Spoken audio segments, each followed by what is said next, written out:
Do y'all want the word? Pass it on. Ladies and gentlemen, we're gonna keep the party rolling. Wow. Oh my God. This next poet. Yes. Circle this young man right here. I'm excited to see him back at Pass It On. I don't think he was at the last two. I could be wrong. He's one of my favorite poets in New Orleans. I'm glad that we're going to get a chance to see him spit. But before that, shout out to everybody who stayed here and did not leave after the intermission. You guys, I love you. You're a true Pass It On family poet. Now I'm not going to say that because it's on videotape. And then they might see that on YouTube and be like, oh, so what, I have to leave. But, ladies and gentlemen, you ready for the word? Give it up for my man, Sam Gordon. That is so weak. Give it up for Sam Gordon. Give more love to everybody who love. Give it up for Sam Gordon.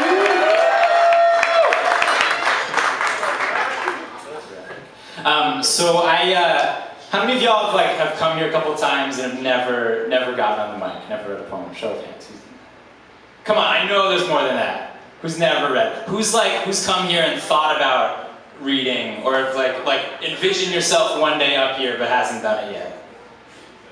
Just a couple? Okay, I say this because that was me once. That was most of the poets in this room. At one time we were afraid to do this. We didn't think of ourselves as writers, as performers, but because of the community in this city and in this room, that's why we're up here. And so I run a writing group every Monday out of my house.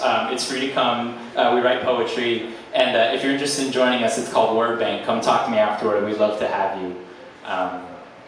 Thank you. This poem, I wrote it earlier this year. This week is the 12-year anniversary of when my grandfather passed.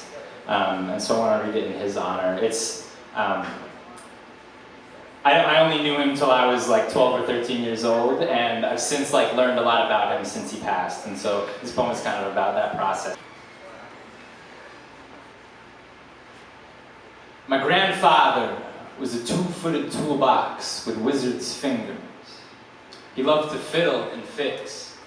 He felt most at home on a dusty workbench, spilling with trinkets I'd find him then, learning the insides of his favorite devices, rewiring an alarm clock to unwind from a job that followed him out of the office, onto the bus, and up 7 flights of stairs. He was a heart doctor. He made a living keeping the body on beat, casting catheters into arteries, conjuring a doctor's magic to stretch each life a little further. For my 9th birthday, he gives me a plastic model of a human heart. He unravels its labyrinth part by part, and with a voice as peaceful as a good night's sleep, he says, "You barely notice its beat. What better reminder that a human is a complex creature." I did not know then of the stitched skin where life sliced him open. How as a boy he witnessed the tenement fire that took his grandmother, the Great Depression that took his father, the father's suicide that took his mother's will to mother, the fractured mother who ruptured his childhood at the jugular. It's no wonder he became a doctor. No wonder he found himself in the Navy caring for war-battered boys back from the front lines, fiddling and fixing their insides. His steady hand, the last medicine for teetering lives aboard a bobbing battleship. It followed him home. Across the Pacific, onto a bus, and up 7 flights of stairs. He came back, shaking. Until death, he would jolt half awake, yelling for his family to hit the deck of some vessel he never left. But with me, he never shared his hushed histories.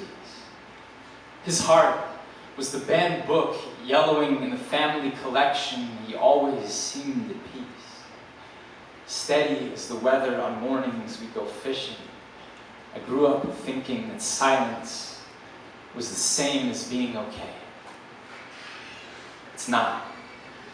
My grandfather was silent because speaking would have hurt like being cut open, like turning your own flesh into the scalpel's target, and few dare to become our own heart's surgeon.